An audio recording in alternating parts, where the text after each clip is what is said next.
Petit à petit, le gouvernement canadien tente de nous faire accepter l'implication de plus en plus flagrante du Canada dans ce conflit aux côtés du gouvernement ukrainien.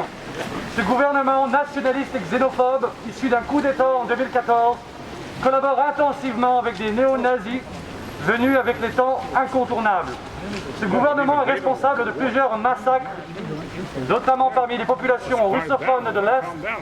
C'est justement ce gouvernement que les forces de l'OTAN, avec à leur tête les États-Unis, soutiennent. Cet appui belliqueux est irresponsable, sachant le risque de conflit ouvert, et est perçu à juste titre par la Russie comme une provocation dont l'objectif ultime reste son encerclement par les forces de l'OTAN. Et une guerre ouverte entre les deux camps risque aussi de dégénérer en un conflit mondial et nucléaire. Par ailleurs, le Canada s'implique dans ce conflit, situé à près de 10 000 km de notre capitale, alors que le pays est englué dans une crise intérieure sans précédent. Rappelons qu'à l'heure actuelle, nos hôpitaux et autres installations de santé sont sur le bord de l'effondrement et nécessitent des investissements de plusieurs milliards de dollars.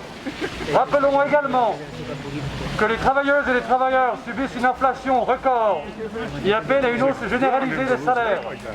Rappelons finalement que plusieurs centaines de milliers de personnes sont sans abri au Canada et que le prix exponentiel des loyers pousse tous les jours plus de monde dans la rue. C'est dans ce contexte d'extrême précarité que notre gouvernement a choisi d'investir des centaines de millions de dollars auprès d'un pourvoir criminel ukrainien qui massacre sa propre population. Oui à la cessation des ventes d'armes et d'équipements militaires en Ukraine. Oui au rapatriement des soldats canadiens en Ukraine et en Lettonie. Oui au retrait du Canada de l'OTAN. Oui à la reprise d'un dialogue constructif avec la Fédération de Russie. Oui à une issue populaire à la crise économique. Non à la guerre impérialiste. Non à la guerre.